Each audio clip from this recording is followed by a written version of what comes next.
Bonsoir à tous, bienvenue sur la chaîne de CryptNab. On est aujourd'hui le 5 juin 2022, il est 15h41, bienvenue à bord. En fait, je fais un petit peu une voix énervée parce que ça fait deux fois que je tourne la vidéo en entière et qu'en fait ça fait deux fois que j'oublie d'enregistrer. Donc là on est bien on, je suis très content. J'espère que vous allez bien du coup, moi ça va super bien, à part le fait que je recommence mes vidéos plusieurs fois dans la même journée. Aujourd'hui c'est le week-end, il se passe rien comme d'habitude, donc nous ce qui va nous intéresser c'est comment aborder cette semaine, quoi penser, que faire, etc. On va du coup tout de suite passer à l'analyse approfondie, Bitcoin, Ethereum, notamment puisque c'est un peu les seules choses qui nous intéressent quand on est en tendance bear market comme on est pas loin. Comme vu précédemment, notamment sur Twitter, j'espère que vous me suivez parce que j'aimais pas mal de données intéressantes graphiques long terme. Et on est potentiellement proche d'un bottom, bien entendu, il faut en avoir conscience, hein, vu le nombre de semaines pendant lesquelles on fait que chuter, il faut se dire qu'on n'en est pas loin. On va dire que le mouvement de capitulation n'est pas encore là, et je vais revenir pourquoi aujourd'hui, je vais venir vous expliquer pourquoi moi je pense qu'on n'a pas encore eu le mouvement de capitulation. Tout d'abord, déjà il faut regarder que ici on a un long sur les whales de Bitfinex qui est quand même incroyable, hein. On n'a jamais eu un long comme ça qui s'est posé sur Bitfinex, hein. Donc on a vraiment ici des achats potentiels des whales qui sont monstrueux. Donc voilà, ça c'est un premier indicateur très intéressant en tout cas sur cette chute ici.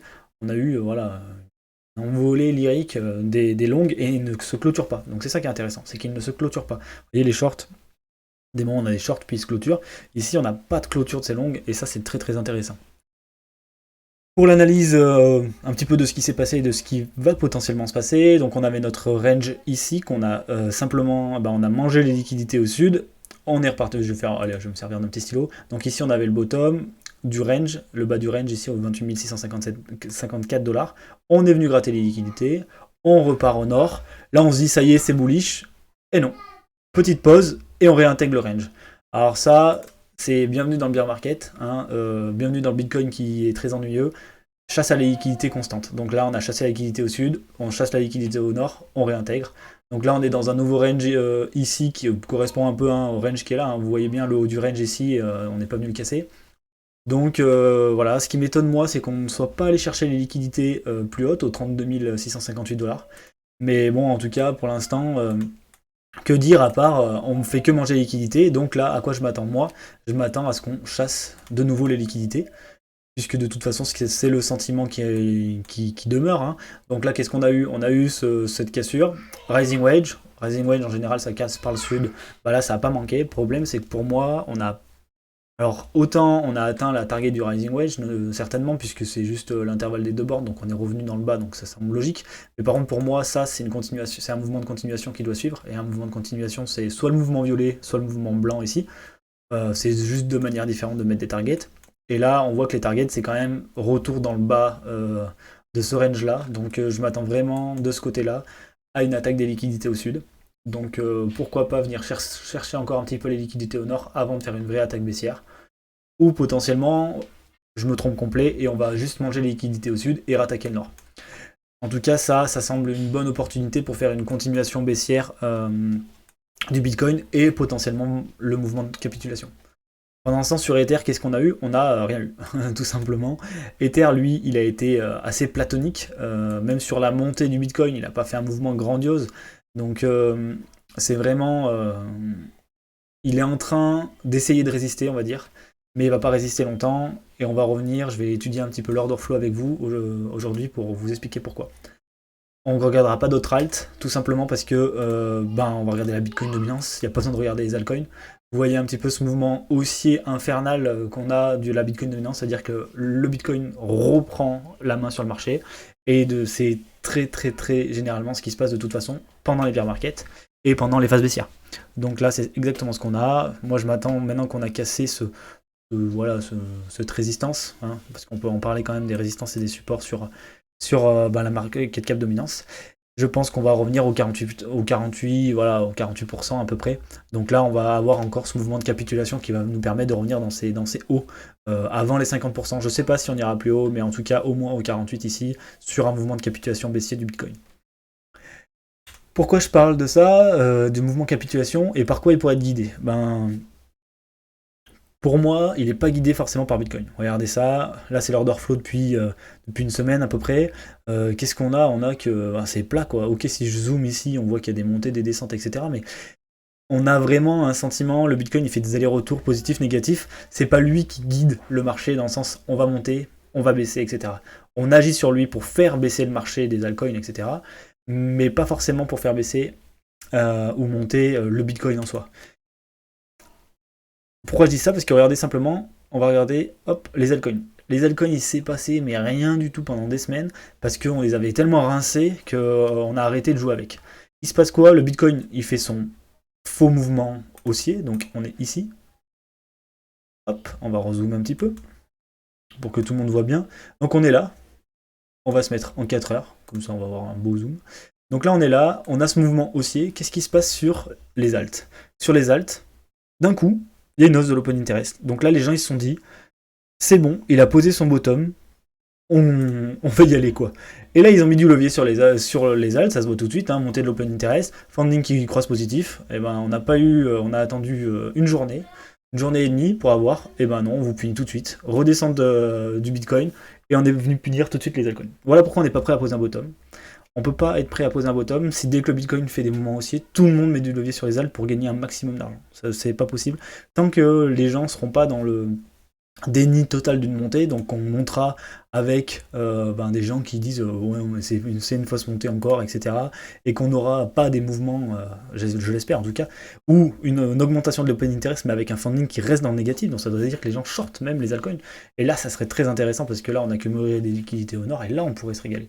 Donc pour l'instant c'est pas du tout ce sentiment qu'on a, on a le Bitcoin monte, waouh, ça y est, c'est bon, on peut me balancer des leviers sur les alts.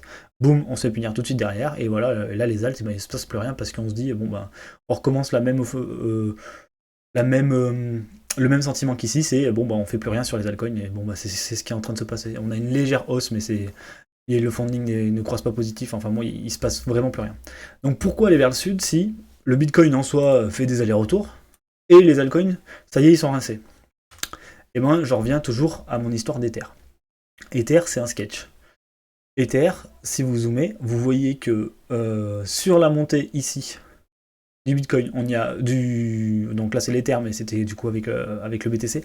Sur cette montée-là, on s'est dit, bon ben, on a eu surtout des fermetures en fait. Parce que, enfin, c'est un peu compliqué à lire ici, mais parce qu'on a des sentiments un petit peu contradictoires. On a une légère hausse de l'open interest avec des shorters en fait qui rentrent en position en majeure partie. Sauf qu'ils se font punir. Ici, ils se sont fait punir. On voit les petites liquidations qui sont là.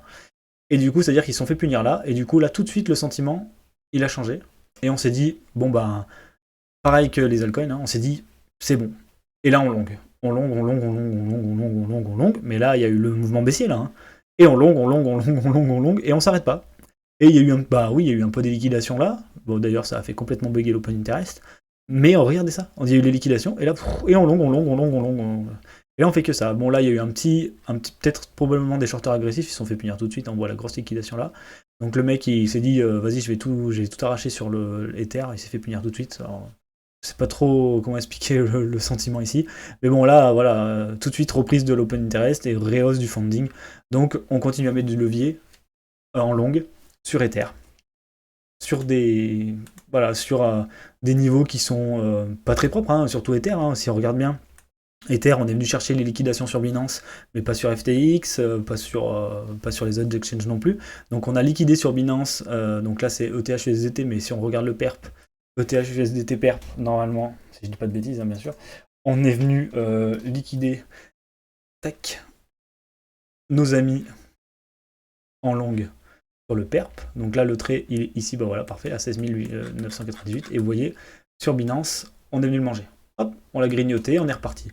Donc voilà, on est venu sur Binance, mais pas, il me semble que sur FTX ou sur Bybit, alors je vais vérifier au lieu de dire des bêtises tout de suite, qu'on n'est pas venu les chercher. Donc voilà, Perpetual Contract sur Bybit.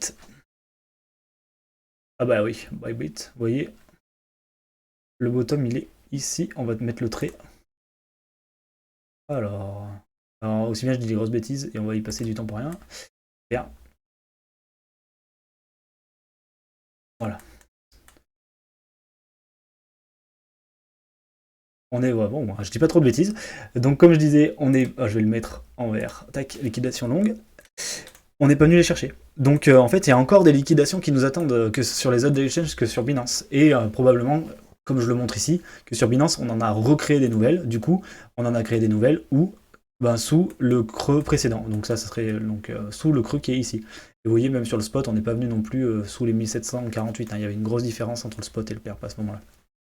Mais bon, tout ça pour dire que Ether ne s'est toujours pas fait en fait éclater la tronche. Et les gens continuent à mettre du long sur Ether. Donc je pense qu'on aura un énième mouvement baissier cette semaine. Cette semaine, enfin au courant de la semaine en tout cas, pour aller chercher Ether et pour que le sentiment sur Ether change.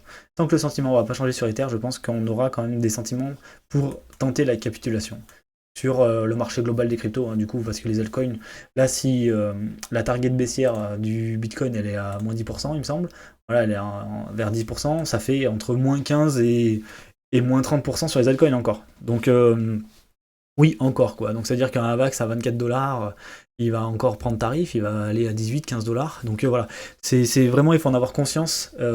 Et par contre, pour construire un portefeuille long terme, oui, on est sur des sentiments très intéressants. Je peux me remontrer le BLX dont je me sers beaucoup, notamment hop, en mensuel. Si vous m'avez regardé sur Twitter, on va se mettre en log. Tac. Voilà, si vous m'avez regardé sur Twitter, vous avez vu que voilà, potentiellement, moi je m'attends à un bottom avant les 20 000, certes, mais ça fait que pour avoir le bottom avant les 20 000, il faudra quand même que le sentiment global du marché change. Et pour ça, il reste Ether. Pour moi, il reste Ether. Et Ether, il faut le punir. Voilà, j'espère que je vous ai pas fait trop peur. Je pense pas que j'ai fait très peur aujourd'hui. En tout cas, voilà pourquoi moi je pense qu'il y aura une énième baisse cette semaine. Potentiellement, pourquoi pas une petite hausse pour venir chercher les liquidités hein, avant d'attaquer. Parce que vous voyez, on a accumulé quand même pas mal de zones vertes. Donc pas mal de liquidités à venir manger au sud. Je sais ce à quoi je m'attends pour cette semaine. J'espère que vous êtes prêts. Moi je suis prêt. Hein. Toujours des, voilà, en attendant, pour le portefeuille long terme, comme j'ai dit, des stratégies comme DCA, etc., c'est intéressant. Moi, je les mets en place. Puisque même sur un mouvement de capitulation, par exemple, une grande mèche qui revient, et ben voilà, je me ferai fil des ordres et ça peut être très intéressant. Je vous souhaite donc une bonne semaine. On se retrouve mardi pour un petit brief pour voir où on en était. Est-ce qu'on aura eu ce mouvement haussier puis baissier, ou baissier direct, ou simplement un baissier haussier, hein, c'est possible aussi, je sais pas, en un jour on fait boum boum, mais j'y crois pas trop.